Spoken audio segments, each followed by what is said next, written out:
Oh, and also, the current YoRHa units, although I did kind of mention this already, but the current generation of YoRHa units, they act almost identically to this experimental group of YoRHa units.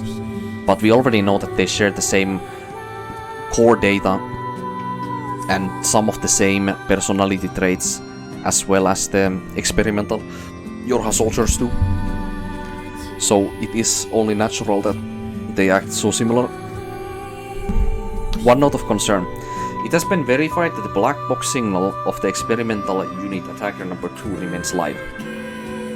Due to the possibility of the unit being captured and compromised by the enemy, and due to the unit's existence itself being a matter of the highest level of confidentiality, it has been decided that it is to be recovered or disposed of by the Type E division once that group is fully operational. Well, fuck me. I got so big answer right here. What was my first hypothesis about why the commander wanted number 2 dead? Like, I think... What did I say exactly was it? Like, obviously she deserted, so, you know, that's, you know, one reason. Like, one very simple, obvious reason. You know, she deserted because her, like... Maybe she wanted more meaning in her life, or maybe the values that she actually cared about, or maybe the values that she originally cared about, she found out were actually lies by the commander or by YoRHa, and because of that, like, betrayal that she felt from what her purpose was, she decided to desert the force because of that.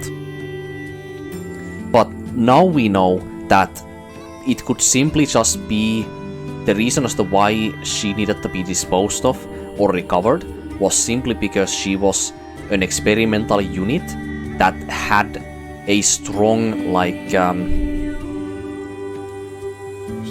strong level of confidentiality for YoRHa in it, so they could not let the intelligence that could be obtained by the enemy machine life forms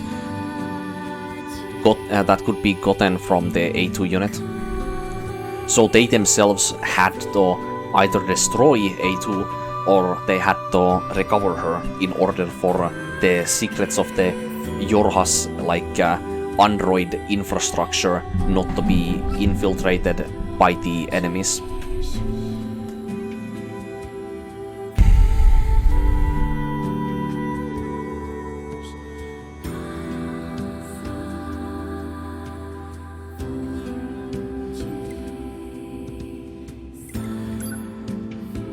Unit from experimental YoRHa squadron that was utilized during the 14th Machine War. She specialized in close quarter combat and was programmed to have a neutral personality. What? What? You... Neutral personality? Well, that's not what she has. Was programmed to have a neutral personality. So this is just basically like artificial intelligence learning at this point. Yeah, she's experimental, alright. Bright and cheerful personality, attacker number 4. Was programmed to have neutral personality.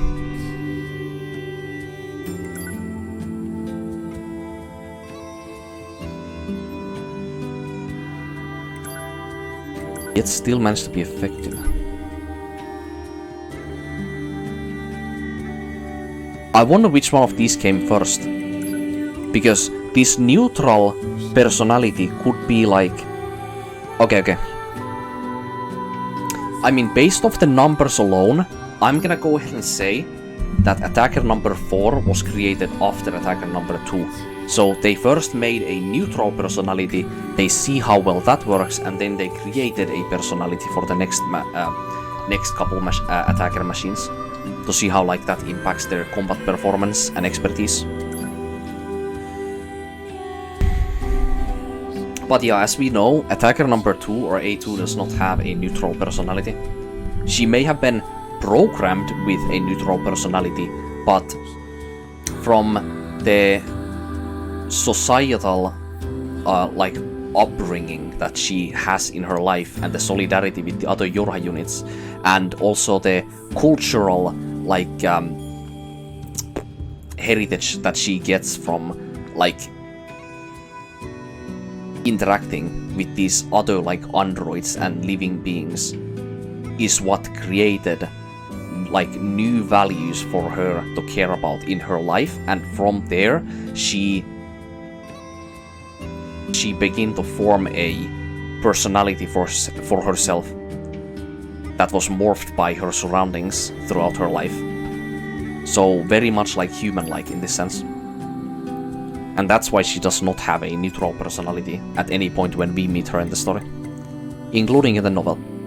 Attacker number 2 took command of the squadron after the death of its original captain, number 1. Despite issuing many questionable commands during her initial time in leadership role, she eventually formed a working relationship with the Resistance and succeeded in destroying enemy server.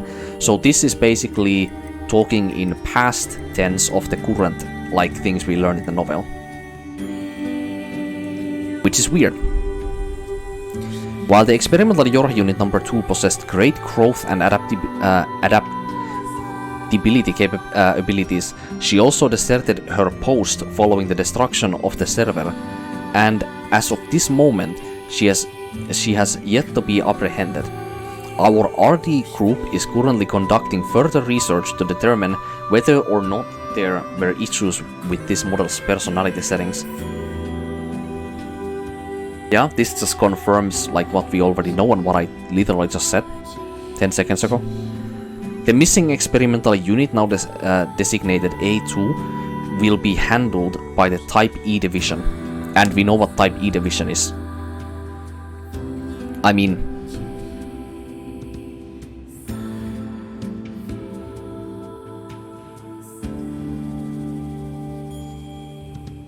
I want to say that the B units along with the scanners, I want to say that maybe their original purpose as to why they were sent on this what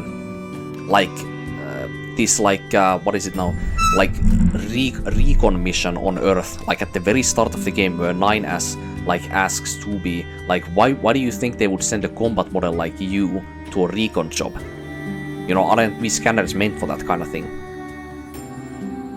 Maybe the very simple concrete answer to that is because the side mission or the ulterior motive as to why YoRHa would send any units from YoRHa right now to this like city ruins area where the resistance camp is because like yes, they want to conduct research as well and reconnaissance, and also like support the resistance themselves, obviously, for the like bigger cause of like trying to win the machine war or the war against the machines.